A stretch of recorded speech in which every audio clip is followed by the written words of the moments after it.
Meeting, I'd like to call July 12, 2022 regular session of Morrow City Council to order. If you will stand for the pledge of allegiance, followed by the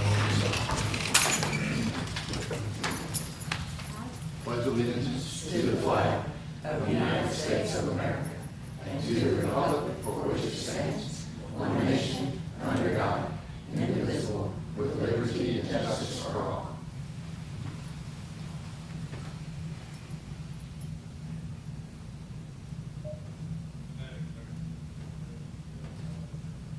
Please be seated.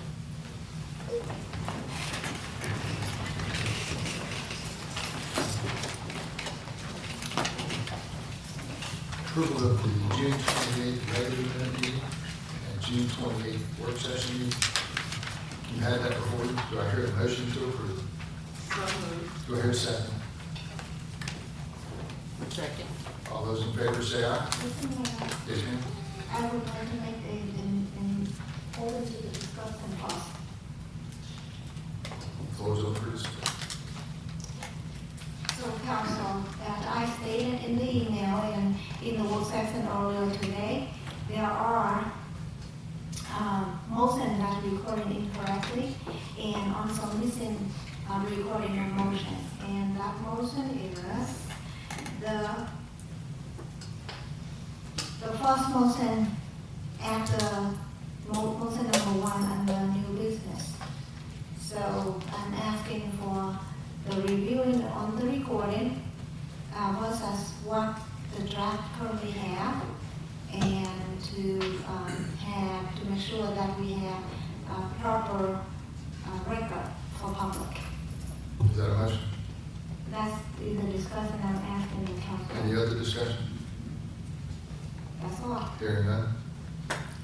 Going back to the original motion. All those in favor say aye. Mayor, Yes, ma'am. I'm going to make an amendment motion. The first amendment motion is that,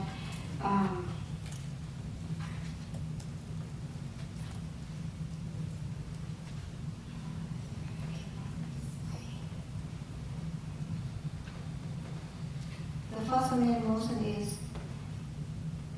the third amendment motion in the regular meeting minutes, June 28, the roll call vote will make after the vote for number 1, not for the item number 1.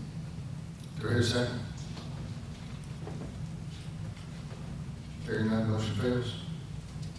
Going back to the original motion. I'm making the second amendment motion.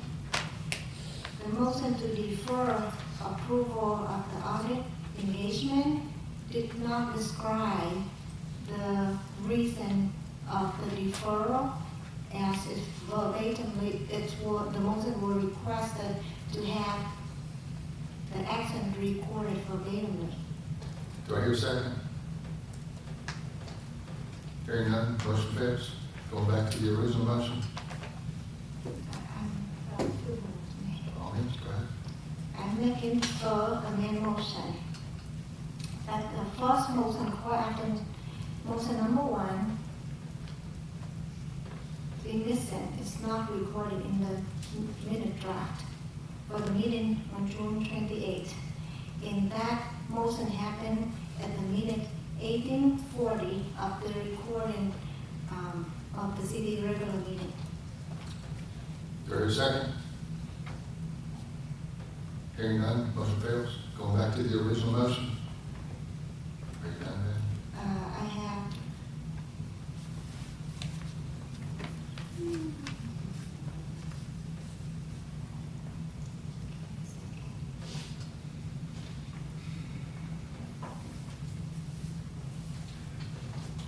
that's all, thank you. Going back to the original motion. All those in favor say aye. Ms. Knapp? Aye. Ms. Dean? Aye. Mr. Quad? No.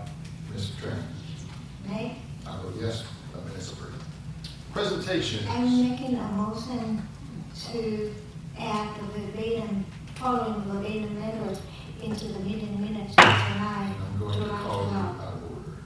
It's not out of order It is. because I am a board member who voted opposed to that, and I could have my right to for a motion related to the discussion I opposed to. Since our last meeting, I've gotten a little better information on motions and calls for motions. And we honored your request the last time because I wasn't sure.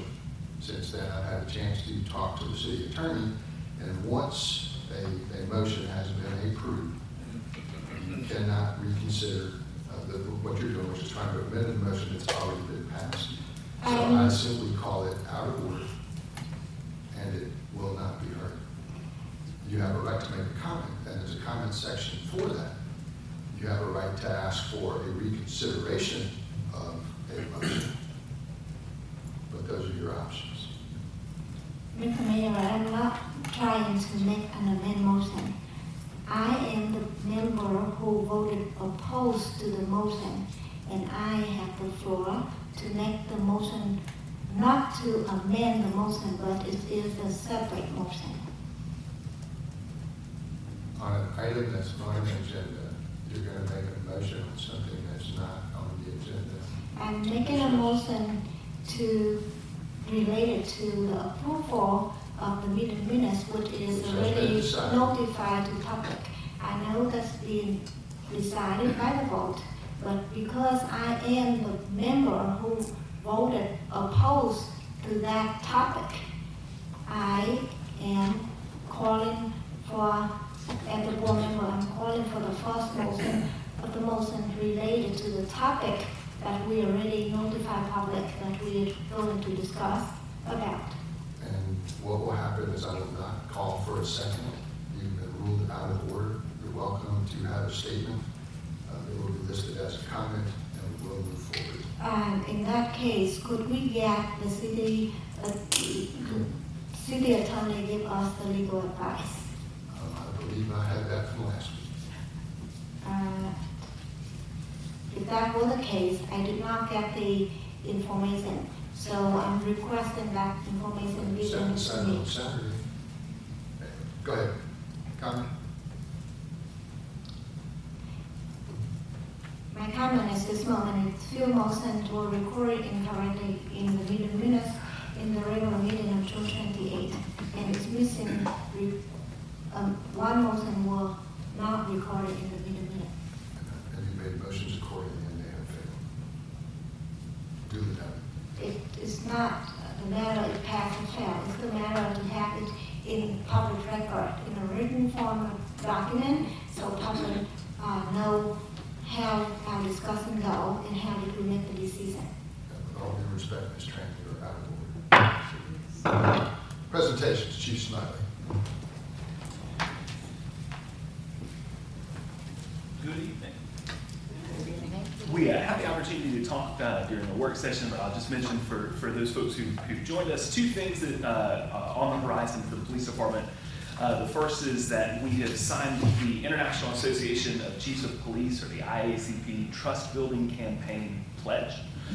This was released on July 1st. We were one of the first 25 police departments in the country, so one of the first 25 out of 18,000 agencies, to commit to a 25-step, 36-month plan to help restore police legitimacy by committing to a series of best practices. We already comply with 14 of the 25 points. And there's no cost to comply with the other 11. I expect we'll be in full compliance by December of this year.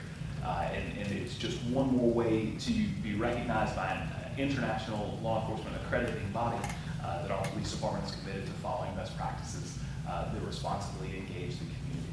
And then in the same vein, we will begin accepting on Monday applications for the Chiefs Community Council. We've settled on the core councils, the Community Outreach and Resident Engagement Council. We expect to seat 8 commissioners, 4 from the business community, 4 from the resident community. The intent is to seek diverse opinions from all of those groups in our community to have conversations about what they expect from their police, what things the police department can be doing better, should start doing, should stop doing, and how best we can engage police services to meet public expectations. So we're really excited for that. It's a commission that we expect will meet monthly. We'll ask the commissioners to commit to being there at least once each quarter, and we'll provide some training, some opportunity to look through our police policies and procedures and really do some cool things to engage folks and make sure that we're removing any barriers to open communication with the police department. Any questions? Questions, Ms. Knight? No question? Ms. Knight? No question. Mr. Quan? No question, thank you. Mr. Good job. International Association of Chiefs, what is it gonna be called? The International Association of Chiefs of Police is their trust building campaign. Okay, for the, For the, Business. that's going to be the Chiefs Core Council, the Community Outreach and Resident Engagement Council.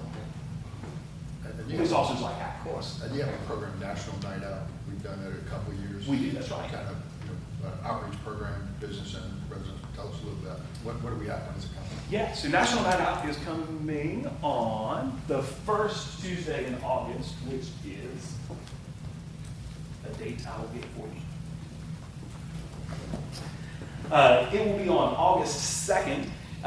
They actually had a planning meeting about that earlier this afternoon, and I've got an update now. Where are they holding that one? Are they holding that one here at the City Hall? We are holding here. So Clayton County had proposed doing a joint National Night Out. However, they've settled on a location in Lovejoy, and so we wanted to do our own and be able to engage folks up here. We expected they wouldn't drive that far south. So we've got a bouncy castle coming. There'll be some food trucks. There'll be lots of police swag. We order all sorts of things. We're in competition with the fire department, who has cool hats, but I think we're going to be able to hold our own. We're pretty excited for it. But then we should have, by the end of this week, a fair amount of social media messaging that explains where we are with that and how folks can plan to be a part of it. So we look forward to it. Another thing, you want to shout out to the audience about Keo thing? Yeah, so Major Keogh is going to retire after 26 years of police service, 22 of those in the city of Morrow. We're going to be holding a reception for him on Friday, August the 22nd. July 22nd, a week from Friday. Without my calendar, I really can't function. A week from Friday. We'll do that right here in the community room. We'll do a luncheon for city staff from 11:30 to 12:30. From 12:30 to 2, there'll be a public reception. So we invite members of the public. Over the last 22 years, we know that he's had plenty of occasion to engage with all of you. So we'd love if you came out and helped us celebrate his services. And we'll bring him before the City Council and roast him as well. He's not going to get away that easy, so. That's right. We'll see him on the 26th for that council meeting. Thanks. Thank you very much. Thank you. Recognition, Mr. and Miss Juneteenth, Essex County this one. We have a vote.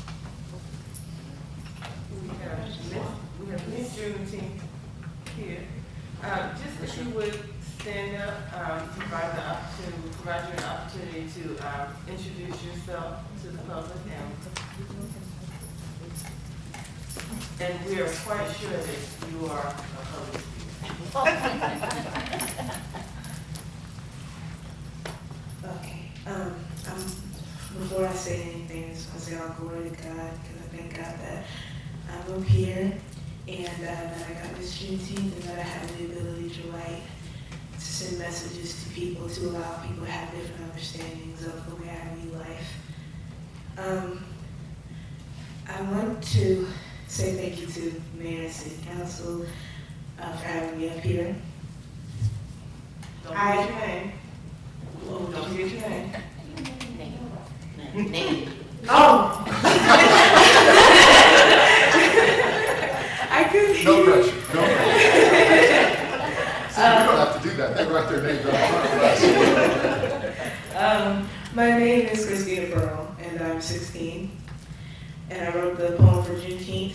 And just want to say a few words about it, that I really took time to think about what I wanted to write down. I think it's a very important subject, what Juneteenth is, and what it means to not only the current generations, but the new generations that will come, and how we teach, when I grow up, how I teach my children, how my children teach theirs. My mother, whose birthday is today, it's right there, that's what I want to thank her for always showing me how to express my feelings through such creative things, because I'm also a music person. My mom has always said to express yourself through music and through writing, because through music and writing are gifts from God, and to utilize your gift for God to teach people is a blessing in itself. So I always want to thank my mom for that, because she's always been there for me and always showed me what to do. And I wouldn't be up here unless she'd given me the tools in order to express myself in ways that I do. So I just want to say thank you for having me up here, and I appreciate this opportunity. Thank you.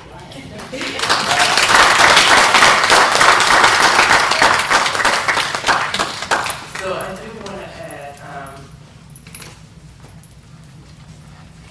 creativity and hearing the voices of the younger generation with regard to what Juneteenth meant, what Juneteenth means to them. That was the mission. But what I greatly appreciated is, based off of submissions, they were truly creative writing samples. And some people express themselves in a way where, you know, it reads different. And so her presentation, it read different, and it was very passionate. And when you see young people doing wonderful and great things, it truly gives you hope to know that, you know, there's some young folks out there, they're really paying attention, they're doing what they need to do.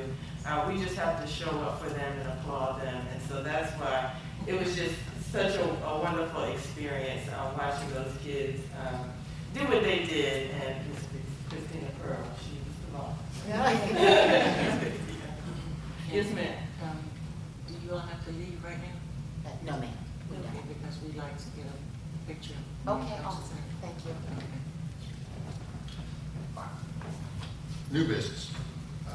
Approval to accept the full audit amount, $23,534.63 paid in full of Zale, with $26,817.03 being the original payment minus the 2021 payment of $3,281.40, leaving the balance of $23,534.63.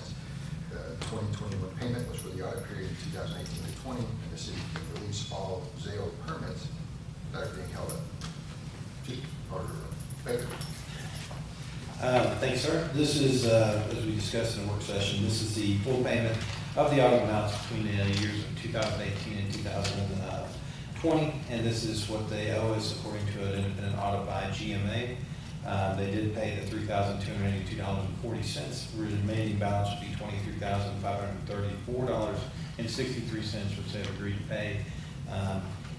Something about their permits being held up in the city of Morrow, kind of encourage them to do that. But they have a history of doing this, but this is allowing the mayor and council to enter into an agreement with them going forward, since they have some retail customers now, it'll be a 3% paid quarterly, and this sets them on the path to come up to where they, to zero balance of what they owe us, and then move forward with 3% payments. Comments from City Council, Ms. Knight? No comments. Ms. Tran? No comments, just I just would like to get a document on this. Got that done? Mr. Clark? No comment. Ms. Dean? No comment. So we hear a motion to approve of the stated amount and to authorize the mayor to execute the agreement and other related documents. Do I hear a motion to approve? So moved. Do I hear a second? Second. Motion properly seconded. All those in favor say aye. Ms. Knight? Aye. Mr. Clark? Aye. Ms. Dean? All right. Ms. Tran? Right? Motion carries unanimously. We're going to have a discussion on item number 2.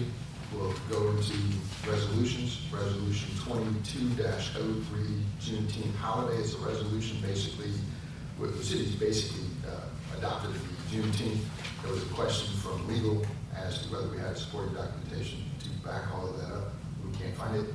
And I believe we're talking about that in the work session. And this is a resolution to just simply make a statement. And the only other thing I'd like to enter into the record is that would authorize it for 2022 as well, right? Because we've already adopted it for 2022, right? So this one's a 2023, but we did do it for 2022. Going forward, yes. Right. This would be, well, the initial documentation we did last meeting was an ordinance. That was the first reading of the ordinance. Legal said that was not necessary. She preferred a resolution. So this is a resolution, thereby making it effective. Would that affect 2022? Because you got 2022, 2023. Yeah, going forward, yes, and in retrospect. So. Okay, retrospect, what am I? Yeah. So as long as we're in retrospect, that's an understanding of the city council. It was. Do I hear a motion to approve? So moved. Do I hear a second? Open for discussion, any? None? Roll call vote. All those in favor say aye. Ms. Knight? Aye. Mr. Clark? Ms. Dean? Aye. Ms. Turner? Aye. Motion carries. We're going to go back into executive session, and then we will come out and we will address item number 2 as it comes to. With that being said, we will want to take some pictures. Comments from the audience. You're welcome to stick around. There's just one item. I got to feel it's going to take us a second. Don't take too long. Well, we're at a record-breaking pace here. Hey, for anybody that has an interest, I was on a development authority call, and we've been talking about Mountain View for like 100 years. It appears that there's a road project that's actually going to get funded up there that might actually make that project eventually a reality. So at least a road will connect to somewhere. There was some legal language that needed to be modified. I know that's a shot, but it does appear like there's some things going forward. So comments from the audience? Hearing none. Comments from the city council? You mean, you want our comments now before executive session? Yes, ma'am, because I'm not 100% sure we're coming out of that one. I have some comments. Well, this is going to be good. I read some of them this morning. Yeah, I'm here to talk about code enforcement again, and I want Victor and Chief Snipely to disregard anything I say because they've done a great job with the powers that they have had. When some of you came into office, I told you I was here to support you in making some changes to the city to make it better for everyone to live, and now I'm asking for your help. We need some support from you. We need to enforce the codes that we have in a fair and timely manner, and stop expanding new codes that favor some people over others, I feel like. If I'm expected to maintain my property a certain way, then it should be the same for everybody. I have a list of addresses that I've been keeping since December regarding code enforcement violations or code violations that have not been resolved. That's just since December. There's some that's been longer than that. The list has only grown, and because it's like a virus, one person gets away with it, and soon enough it's infected the whole city. Specifically, we need more attention to people consistently parking on the grass and in the street, as well as unsightly properties starting to show up. All code violations are in need of timely corrections. I know that we mediate things, but let's be timely about it. Expect everyone to abide by the same codes, and if they don't, then give them a warning and ticket them if necessary. Do not wait 3 months or more to do it. Because if you don't, we're going to start looking like some of the other areas in Clayton County that I don't think the citizens that own property want to look like. And that's all. Thank you. It's a good statement. I think most people will agree with it. Getting us to actually do it has not been perfect, and I think there are some people responsible, ultimately us, is the final abilities. But we have tried, I will say that. Keep trying. Well, we have to do better, and I think you're going to see some more changes coming. We had some discussions about that today. And I know this was a good college stride, didn't get everything we wanted. I know that we've lost Victor to code enforcement. He was a great asset. Well, he's kind of halfway in between at this point, but we will make some additional changes. And I've talked to Chief Snively about some others that have been a great asset to us as well. So. Agreed, but we have work to do. And Thank you. I don't think anybody disagrees with that. Chair? I was somewhere today talking to people that live just outside of the city, and they were even commented on things are not being kept like they used to be. Mr. Jeanette? Yes, Mayor, is Northridge included in this plan? Well, Northridge has an HOA. Thank you. Without Victor, I don't know where we would be, but will that continue to be, at one point, Northridge was private property. It was a beautiful place when I moved into it, and now it's almost a slum. How can we get the property value back up? How can we get the property a little better?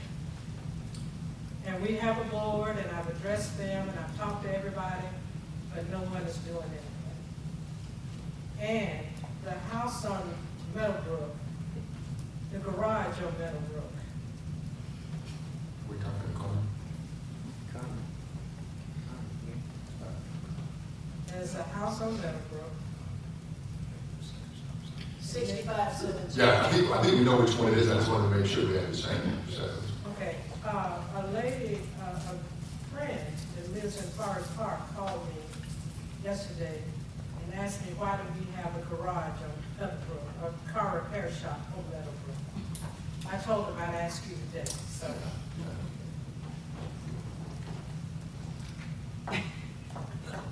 What's the answer? Oh, the answer? He's running a business there. Well, that part I can't prove personally, but we'll handle it. I mean, we have staff, you know, and you're talking through us, I get that. Okay, well, that's another issue, but back to Northridge. Northridge is a little more complicated. There's several reasons for that. It is the exteriors of your building are basically owned by your HOA, right? And that's roofs and everything that goes with it. Your HOA is already one of the highest out there. I think you would agree. It's a pretty large amount of money on a monthly A basis. whole lot. A whole lot. of money. When we push that issue, which we're certainly capable of doing, if they follow suit with some of the things they've done in the past, they just simply fix it at prices that get transferred back to you. So I'm just saying, more than happy to do it, but I think the board, the HOA board itself, has to have some understandings of how they transfer those costs to you. In other words, you can go out there and hire anybody you want and obscene prices. Right now, there's no contractors out there working at good prices. Now, they might in the near future, but right now they're not. And no different would be if we paid roads right now because of the cost of oil or some other things. So I think timing does matter. That's a little bit hard for us to explain, but they're going to pass that cost on, an additional cost, to the very same people, and I think you've already got a lot. One of the discussions we had had not too long ago was to see if we could get some inside information as to what your insurance policies were, just to simply kind of get some idea as to why your costs are as high as they are. And I don't have that information. You know, somebody else might have it, but I don't have it, and we don't have relative access to it because we don't know anything with it. But to at least help us understand why your HOA fees are that high. I mean, $330 a month, and I have to go buy a blower to clean the front of my. And I'm not doubting that at all. I realize it's high, but I think if we're gonna solve it with some type of common sense, we have to look at that as just professional business people to say, why is it that high? I do think to some degree, let's say that we didn't fix our roof on time. We weren't very good about it. So that water drained into your unit, then you would file an insurance claim against the HOA, the insurance cost goes up. Something along those lines. There has to be a reason that the numbers are that high. Otherwise, without addressing at least that number, they're just gonna stack on you. And all that happens with that is your HOA cost goes up and the value of your house, you know, the price goes down, right? Because it's a total cost.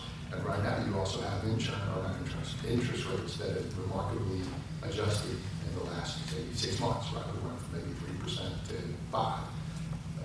That means that person who's buying that property, who can afford a certain dollar value per month, it's gonna cost them more to buy the property. And HOA fees are still just as high. So I think it's a total solution. And what I would encourage is, I don't have that information. The city's not entitled to that information by right. But if someone would volunteer the information, I think we got some pretty sharp people in this building who either understand property. What information do you need? What, I'm sorry?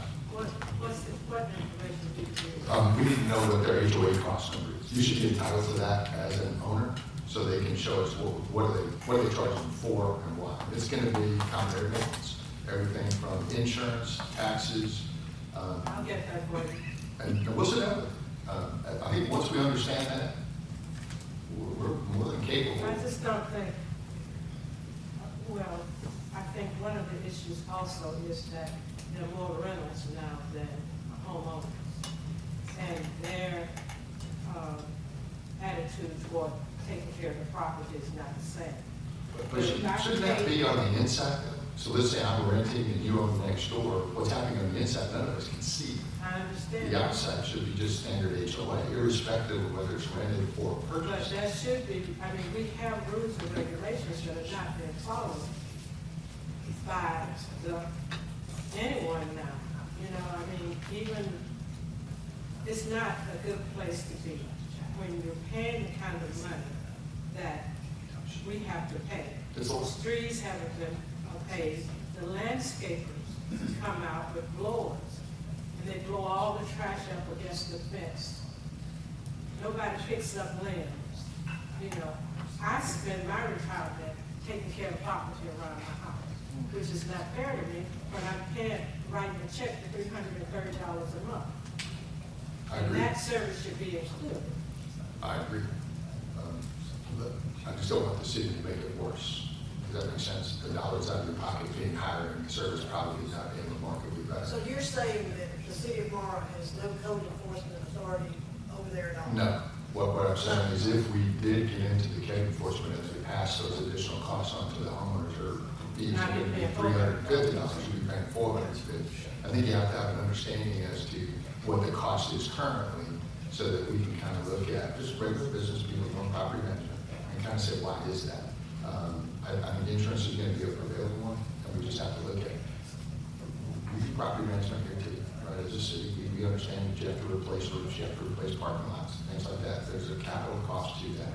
If you don't have a capital set aside for it at some point, you have no money in the bank, and things start to fall apart. I get it. It's just so sad. It's a part of the city that we love and we care about and we take pride in. I disagree.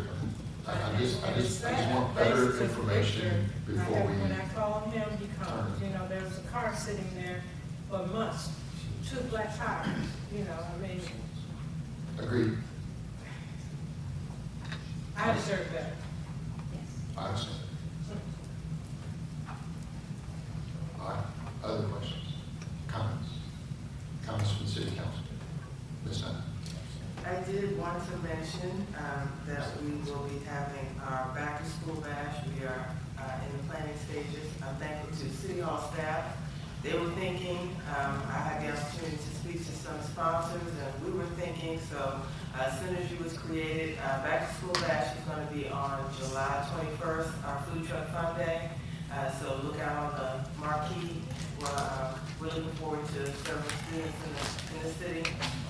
There are a lot of requirements this upcoming year with Clearbrook bags, so we're working to just assist community engagement. We also will roll out when it's rescheduled. There was recently a senior resource fair at Gen Care in Morrow. Unfortunately, the weather made it a little hard for them to kind of get folks to come out, but city is working on providing more community engagement, connecting people with resources and serving citizens, in addition to being a municipal agency. So I just wanted to put that out there to keep yourselves aware of the events that we have going on. Yeah, and I have been, Council Ron, and I have been working with the nonprofit organization to try to get the Clear Book back to school. So we will coordinate that to make it a better event. And for the last 2 events that we have, for July the 2nd and the 3rd, we got the set for 2 days event, and that event will draw the most crowd we, City of Morrow, have not had for a while. And I have heard a lot of feedback from the public, and there are also a lot of requests on asking if possible for the city to have a Lunar New Year Festival, which is the second biggest of the cultural celebration besides that. So I'm asking if the council would support the idea. I know this event is not budgeted, but we have the emergency budget on the demo, so that is something we might consider to spend to hold an event that we promote the city at the same time, and we also provide the public another activity in the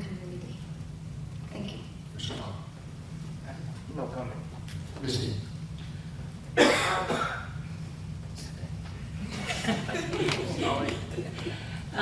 I would just like to say that the recognizing the Juneteenth holiday is very close to my heart, and I appreciate Mayor and Council for recognizing that and making that the city holiday for employees, and it's something that I get a little emotional, but I appreciate it. And second of all, I would like to say, I'm going to stand up and say to our staff, you did an awesome, awesome job. Juneteenth, Freedom Fest, and the night market, awesome. To all of the staff, they went above and beyond, over, under, around. Thank you so much.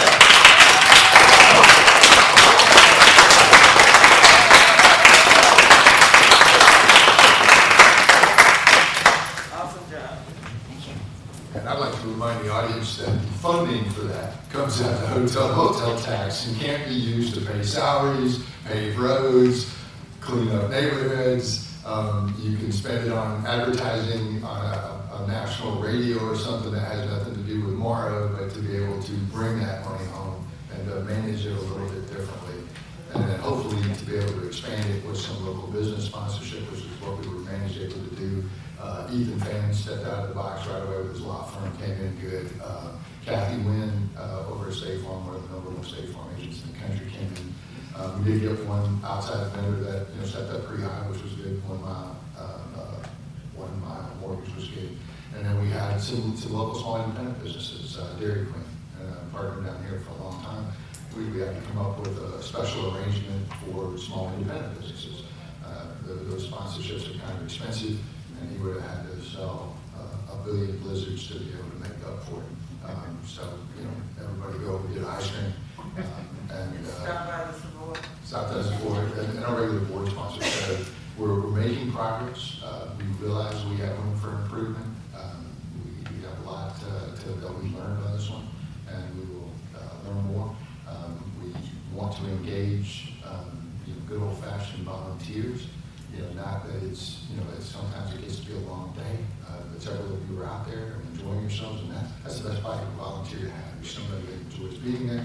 You're already going to be there anyway. We'll try not to stress you out too much, but if we can grow that base just a little bit, then our opportunity and our dollar being stressed will make us even stronger. So look for that part to be improved, and then just coming back to the elephant in the room on code enforcement, unless Dave was about to tell me he saw my code enforcement problems in the last 5 minutes. No, I just wanted to invite everybody on the next council meeting after the 26th. We'll be holding a reception here as well for Keto after that council meeting. So just want to remind that on top of what the police department's done here in the community, we'll do that as well. Pathway. Oh, yes, and the pathway dedication is. Pathway dedication. Touchy, Saturday, I believe. touchy begins back Sunday. And on code enforcement, there was a plan that we had, and I think it was a good answer. Most of you know what that is. Let's just say that we're not satisfied with the results, right? And we'll make additional changes, which means there'll probably be at least one new face in that opportunity, and we'll give them the best opportunity to be able to do the job that makes you happy, and ultimately the city better. So we can commit to that, I think, no question. That being said, we're going to go. Go ahead.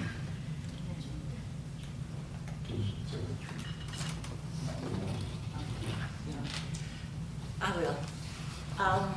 One other additional thing, I would just like to say that Mayor and Council and City Manager, we were, this past Saturday, went on the council retreat. And I can say that we had a long 8 hours. We had some very serious discussions, and we made some commitments so that you will see, hopefully you will see a different council going forward, that we made some commitments to do some things on a more positive note. So it was successful, and I want to thank the mayor and city manager for putting that together for us, because I think all councils need to meet and have a discussion on of the mines. So that's it, that's all. We're going to, we're going to take pictures. We'll do Yes. that, and then we'll go into an executive session and we'll be out. I can't imagine it being terribly long after that.